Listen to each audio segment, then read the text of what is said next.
Hi everyone. In part 1, we had a look at how the adult children tried to solve the problems with their parents before no contact. Now we're going to have a look at how the parents tried to solve the problems so that they can reconcile.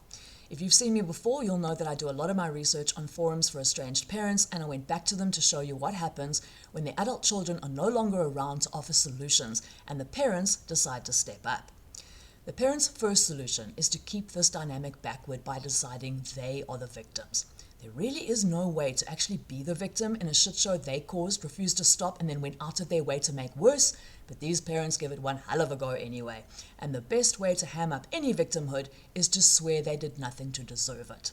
Every talk, discussion, and conversation that these parents fought, argued, and retaliated against suddenly never happened. Every boundary and agreement that they went out of their way to derail, violate, and sabotage behind their children's backs never even discussed. Every plan these parents made, every plot they concocted, every scheme they devised to teach their children a lesson never happened either. The constant harassment, the nasty messages about the same things on repeat for months, if not years, parents telling their children that their stuck records are like a dog with a bone, all claim their children's concerns never even came up, let alone so often that they accuse them of being this annoyingly repetitive. Just like that, none of it happened, and no contact came out of nowhere. If this is not unbelievable enough, they turn around and hit their kids with the most absurd accusation yet. They can't communicate. Here come the first batch of quotes. Brace yourselves. All I wanted was to sit down and talk and look at them in the eye. Why can't they just communicate? They gave up communicating because they have no resilience or proper communication skills. This isn't our fault. This is society that provided them with the tools to push aside all accountability and gave them the idea that they are special. Healthy people communicate. Toxic people punish. Yes, they don't have the skills or tools to discuss conflict. I see it everywhere. Yes, they don't communicate because they don't want to take accountability. They can't articulate it because it doesn't even make sense to them. They don't answer because they have no valid reason for what they've done. They don't communicate because they created issues that aren't even significant to normal people. Emotionally immature, entitled, self-righteous people is why they don't communicate. They're using this as a reason as to why their life isn't working. It's just that simple. This generation has zero respect. That's why they will never learn the proper art of communication. If they learn some respect, maybe they'd learn how to talk to us better, and then maybe we could fix this and put an end to this nonsense. Exactly.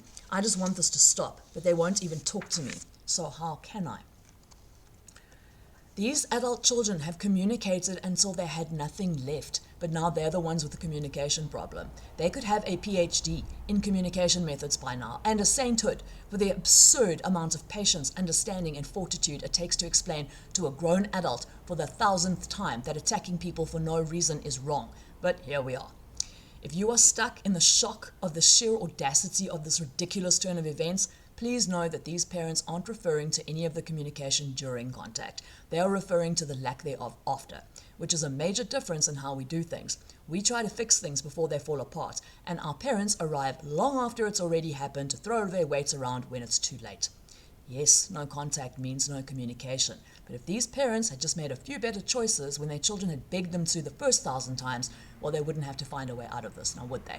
So the parents' solution is to swear they have no idea what happened and insist that all they want is a chance to find out. This is remarkably convenient in 3 ways. First, the parents' insistence that they don't know or can't even think of a reason implies that whatever the reason was couldn't have been that big of a deal. Something as drastic as children ending all communication with their parents must mean that something drastic must have happened. Swearing there wasn't infers that the children are either overreacting to something trivial, or if it was that serious, they're making it up. Second, it automatically changes who should be on the defense. The task of explaining what the hell happened cannot fall on someone who doesn't know. So it falls on the children to defend themselves from crimes they didn't commit to an audience who already thinks they're overreacting or lying. And third, all this selective amnesia switches the focus from whatever the parents did to cause no contact to the child's stubborn refusal to let it go. So it's not the parents who are preventing repair, it's the child. And it works like a charm too, because in most cases, no one outside of the family knows that the decades of abuse even happened. These parents are downright gifted at ensuring all their nasty secrets stay a secret. So all they need to do is swear that if only their children would tell them what was wrong, they would fix it. throw around terms like bewildered and heartbroken and after all we've done for them, and these parents will have everyone they know believing that a childish brat just up and devastated their wonderful parents over nothing and refuses to talk to them about it. Told you it was convenient. But all it proves is that these parents are still far more concerned with what they and everyone else thinks about their estrangement than their own children. Not once have I seen any of these parents care about anything else. They don't ask how they think their children are dealing with it. They don't ask about how much they must be hurting. They don't contemplate their feelings at all. The only time their children's feelings ever do come up is when their parents are saying they don't have any. Most of these children, especially in the beginning stages of no contact, worry obsessively about how their parents are dealing with it. They agonize over how much they must be hurting, and they consider their parents' feelings far more than they ever consider their own. The whole concept just feels so wrong and so selfish because that's exactly what they've been taught. In most cases, they have to unlearn that they have to protect everyone else's feelings at all costs, even when that cost is their dignity, safety, and self-respect.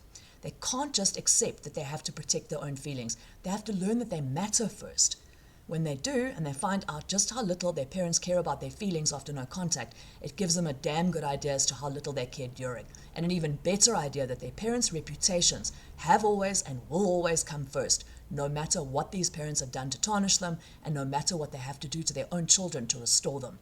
This selective amnesia solution is designed purely to save the parents' reputation, not their relationships with their children. I'm not saying the children don't worry about their own reputations. They do. It's why the smear campaigning hurts so much. The difference is, if it was the children doing the campaigning, they wouldn't have to lie about what happened to shame their parents to garner support. The truth would do the job just fine. It's the parents who have to lie, and they do without stopping and without worrying about how obvious the lies are getting or how easily they can be disproved. Because those who are listening to the parents' stories and nodding along don't care how true or false the stories are. As long as they're getting the favor or money or status or whatever it is the parents are providing in exchange for bootlicking, they'll agree and sympathize with anything. The other difference is the children rarely talk openly about what happened at all. These parents deserve to face every one of the consequences their own atrocious actions should earn them, but their children keep their silence and keep their parents' secrets to keep protecting them from the harm they would face if the truth came out. I always find it so tragically ironic that the parents who deserve to be spurned and ostracized do everything they can to get their children shunned, while their children who deserve none of it do whatever they can to prevent it from happening to their parents. When the children are sufficiently recovered to feel more comfortable talking about what really happened, most still don't actively spread it. They reach a stage where they stop feeling responsible for protecting people who hurt them, and they let things take their own course.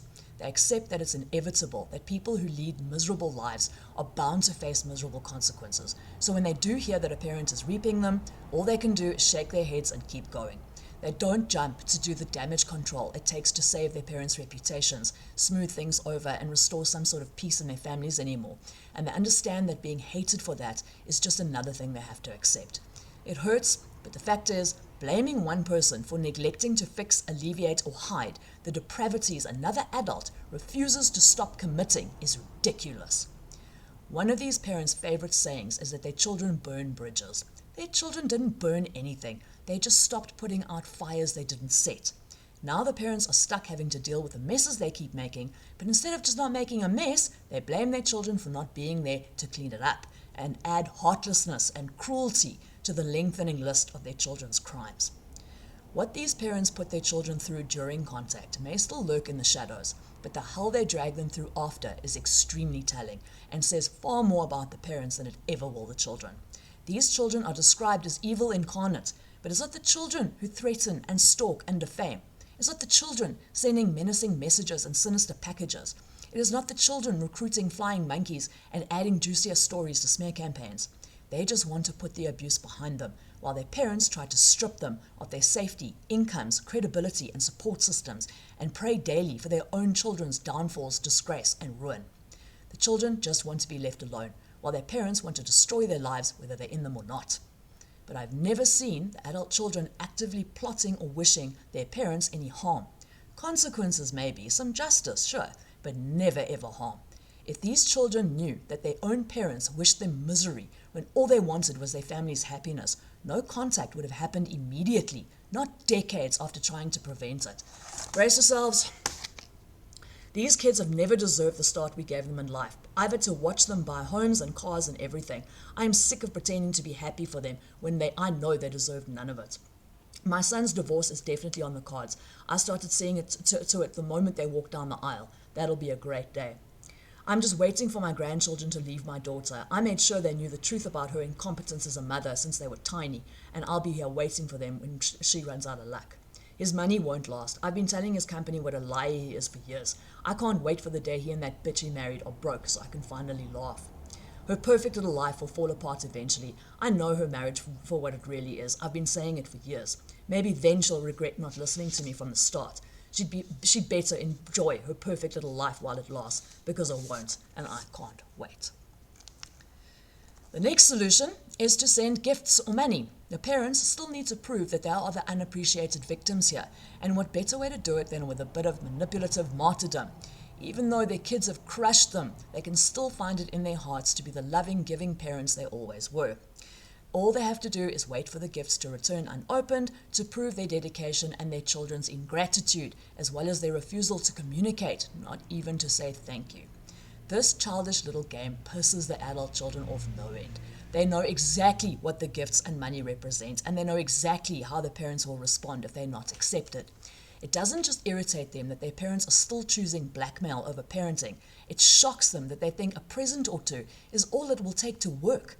All these adult children want is to be taken seriously, and their parents are treating their trauma as nothing more than handing out sweets to pacify a sulking 2-year-old.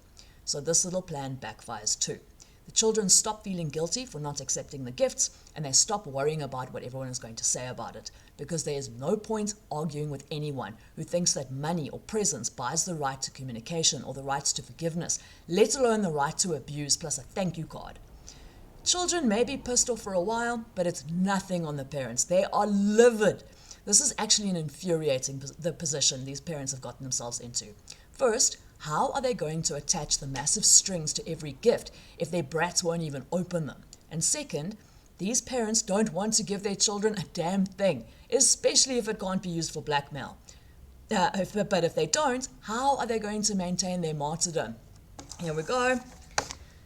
The youngest is simply an arsehole. Here's my dilemma though. His birthday is coming up. I've already extended the olive branch through texting him what he would like. So far he's ignoring me, but if he does not reply, am I rotten mother of the year for not wishing him a happy birthday and not getting him something? I don't want to be seen as Mommy Dearest. It's the last thing I want.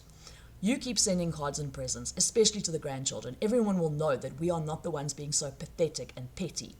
I keep sending gifts to my grandkids. They will know I am waiting for them. It's the kids I hate sending things to. I hate rewarding bad behavior. But no one is going to accuse me of being the bad guy. No, sir. I keep my side of the street clean. No one is going to pin this on me. I'll send things every year if it kills me. And it does kill me. She doesn't deserve a damn thing I do. The next solution is to enlist a flying monkey or two to let the children know that their parents are sick and that death is imminent. The children invariably find out that it's a pack of nonsense, which only strengthens their resolve.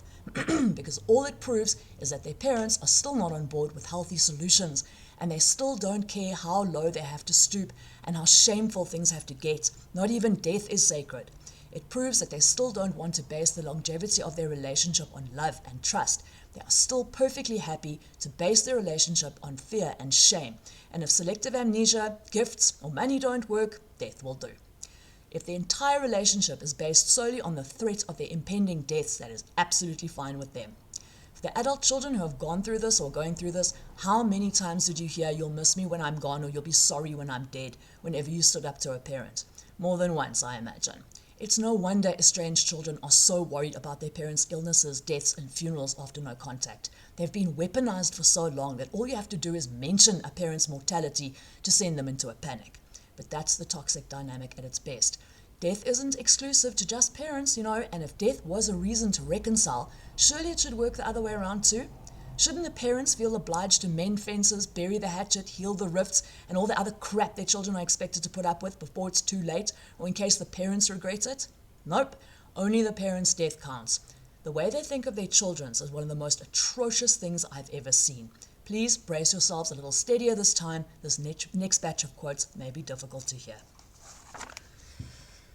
I think it would hurt less if she died. I have to believe my son will never come back. He only lives a few miles from me, but honestly, it's easier for me to think he's gone forever. His leaving is a choice. Death is not a choice. Therefore, I choose to believe he's dead. It's not as personal. They didn't choose to die, but they choose to abandon us.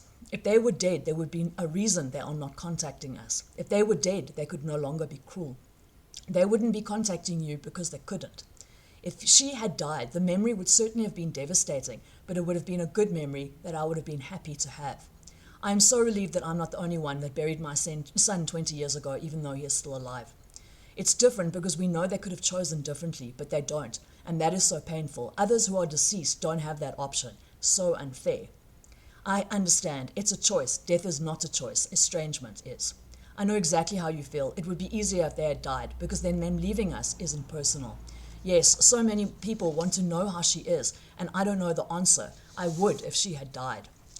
I dream of moving where no one knows her. That way, if I say she died, I'd get the sympathy I deserve like other mothers, and I would never have to worry about hurtful questions again. It's over, done, she died, sad, but her fault, not mine. Please don't lose another minute of sleep over not wanting to take care of this kind of parent when they're old, or what they're going to do about their funerals after they're gone. It is all just another weapon. It's just wielded more aggressively because everybody is panicking. The parents are panicking because they've driven away every last decent person who would have taken care of them, and those who are still around are panicking because they have no intention of taking on the job. Remember, they're only there for what they can get out of the parents. They're there for the favor or money or status or whatever it is that keeps sycophants around, and they all know that the moment it runs out, so will their support. Even if it doesn't, most of the time, whatever it is won't be worth taking on this kind of nightmare, which is when the last allies, flying monkeys, and down-and-out siblings start using the one weapon all humans take seriously. Taking care of parents, mourning their deaths, and preserving their memory should be an honor. There is nothing honorable about this. The next solution is the inheritance. Parents all swearing that their love is unconditional, and in the same sentence all threatening that if their brats don't come running, they don't get anything. There doesn't even have to actually be any money, just the threat of taking it away will suffice. This is actually a significant blow to some of the adult children, but not in the way you may think. A lot of these parents lead their children to believe that they couldn't show their love with affection or warmth or praise, so they showed it with the lovely things they could provide for them.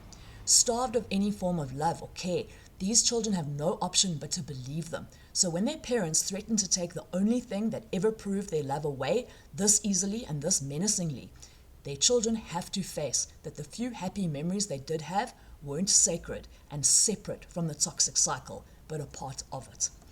Here we go. Threaten to take them out of your will. That will get them to come running. My love is unconditional, but if these children can't show respect, they get nothing from me. Yes, they will be back as soon as they run out of money. Let them know you're changing your will. It forces them to communicate with you. If I take them off the will, then maybe they'll finally call me to discuss the issue. Mine have been told that they are not speaking to me at the time of my death. They get nothing. I provided well for my family. If they can't show me the respect I get for that, I stop. I gave that brat everything she could wish for, and now she thinks I get nothing in return. I get nothing, so she gets nothing. Exactly. Only the kids who are speaking to me get anything. You reward good behavior, not this petty bullshit. By now, the parents are beyond furious. After months of fictitious illnesses, unopened gifts, and swearing they have no idea what happened, all of a sudden they know exactly what happened. All the crap they were already spreading way before no contact was even a thought, or their so-called concerns about their children's mental stability, their spouses being controlling, or the draconian or lax way they were raising their children, or their spending habits, or substance abuse, all the crap they started spreading when they needed a way to deflect the blame are not just concerns or suspicions anymore. Nope, it's all 100% true and definitely getting worse. Seamlessly, they move on from not having a clue as to what happened to be completely certain that it was definitely a mental illness or drugs or brainwashing partners, problems that they had been trying for years to fix, but their children had let get the better of them.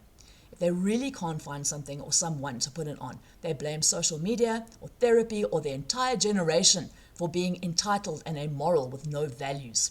Which, if it wasn't so tragic, would be hilarious. These parents force their own children to protect themselves from exploitation perversion, and violence so that they could live lives and raise children with decency and integrity, but they're the ones with no values. But the same way, these parents swap out concepts like respect with blind obedience to parental authority and communication with agreeing to everything they say. They swap out values with submission. If their brats aren't submitting to their parents' supremacy, they have no values. The longer no contact stretches, the more these parents' reputations are at risk. The more furious they become, the more outlandish the lies, and the more people get involved. I apparently am trapped in a house of horrors, ruled by my monstrous husband, too terrified to ask for help. And while I'm glad I haven't had to explain to some rescue team that things are dandy, I'm not sure which feeling is worse, the lie itself or being left to my fate. Others aren't so lucky. The more furious some of these parents get, the less concerned they are with getting themselves into trouble. They start bogus legal proceedings, file false police reports, and put fake calls into CPS, which is bloody terrifying at the time. But once it's over, the fact that the fault lies with the parents is settled, recorded, finally, and publicly.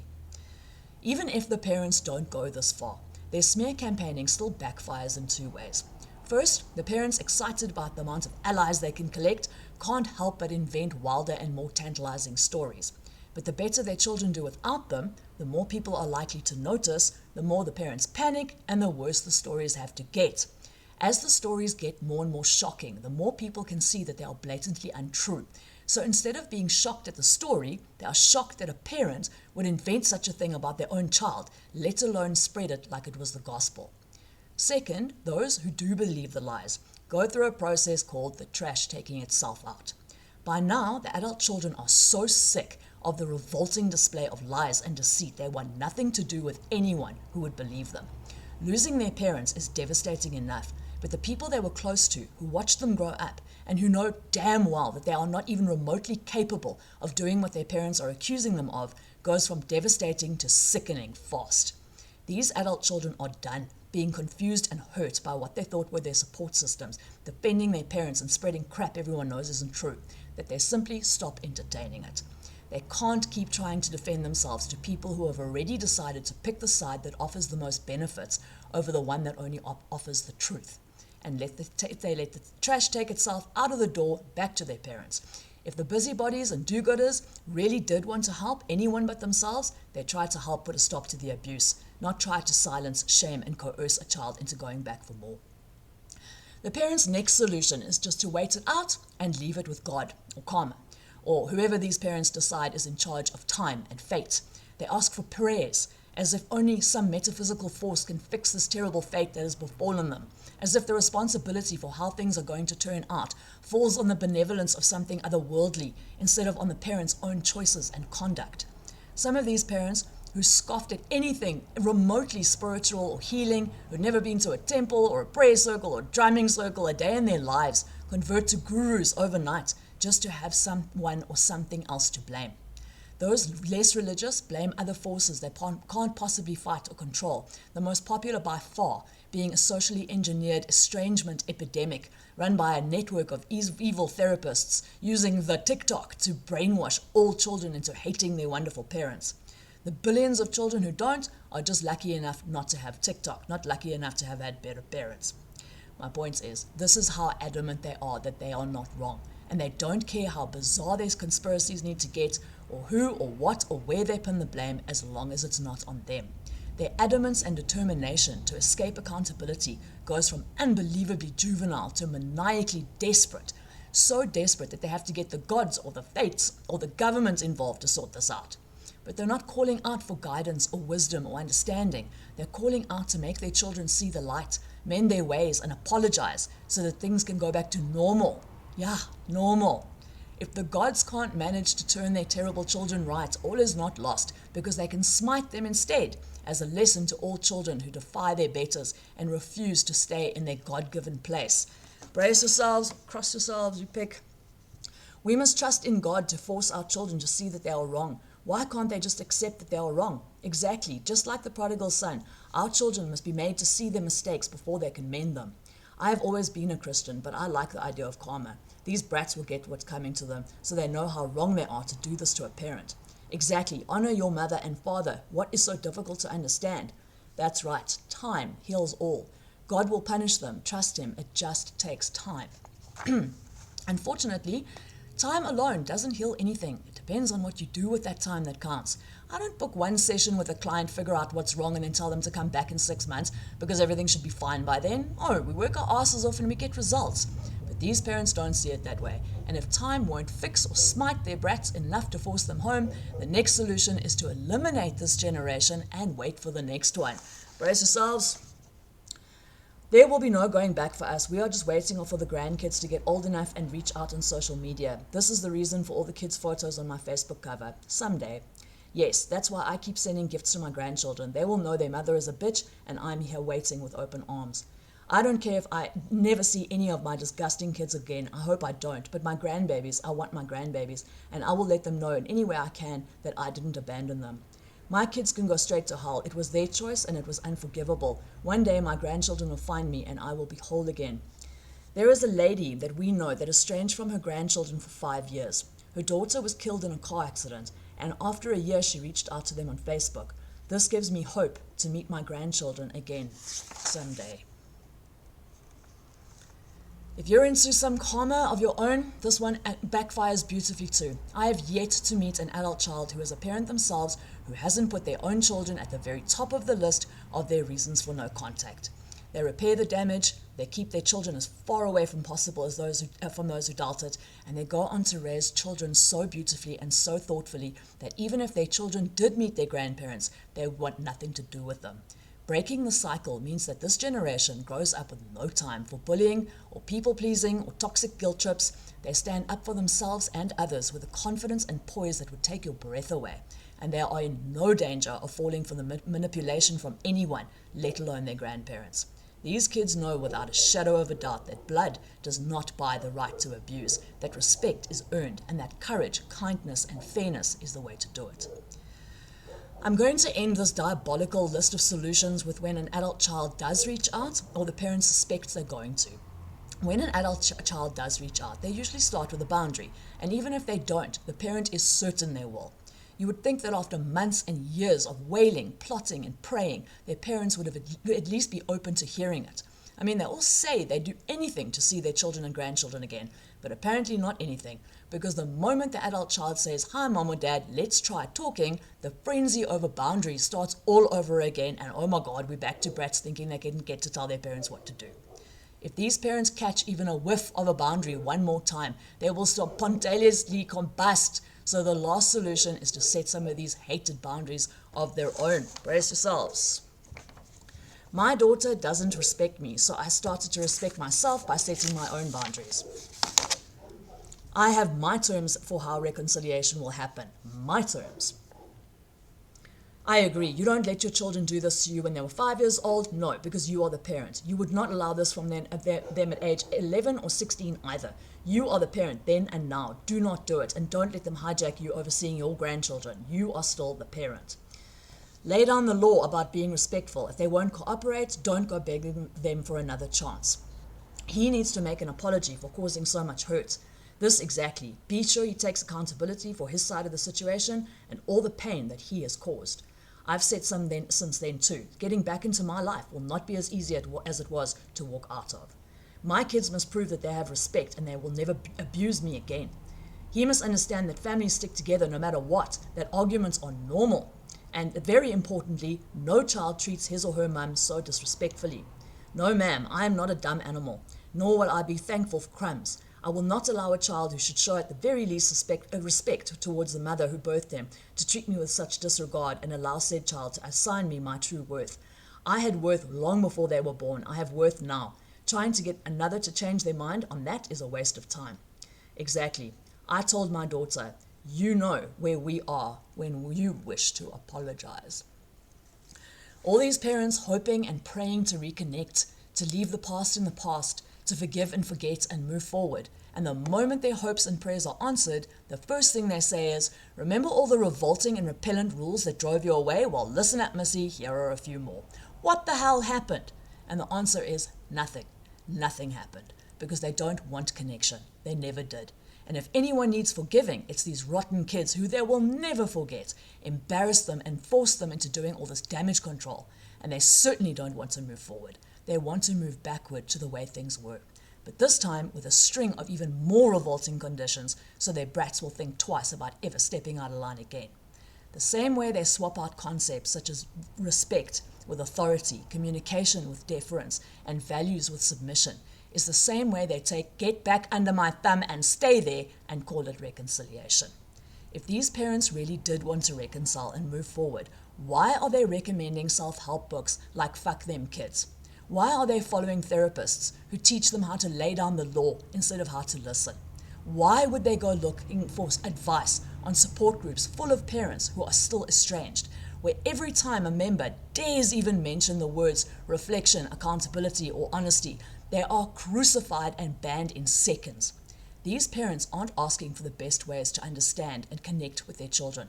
They are asking for the best ways to hurt and frighten them, how to coerce and threaten them, and the best ways to retaliate when they can't.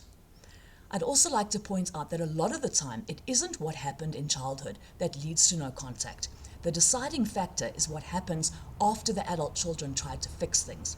The relentless undermining, harassment, and sabotage is what causes no contact, and it's the smear campaigns, threats, and revenge that makes it permanent. The reason this feels like the world's worst merry-go-round is because it is. I've said it before, and I'll say it again. Our goals don't match. No contact was never the children's goal. The goal was to fix things before it ever got there. The parents' goal was to stop them. The parents want to reconcile, but they want things to go back to the way they were. The children never wanted to estrange, but they need things to be different. Our reasons for going no contact don't match, so our solutions won't match, so neither will our approaches to reconcile. The adult children aren't going to reconcile if it means their submission to their parents' destructive domination, and their parents won't reconcile without it. Right, please keep sending your questions to my Patreon, where you can also get my course, No Contact is Not a Resort, It is a Result. The details are in the description. See you soon.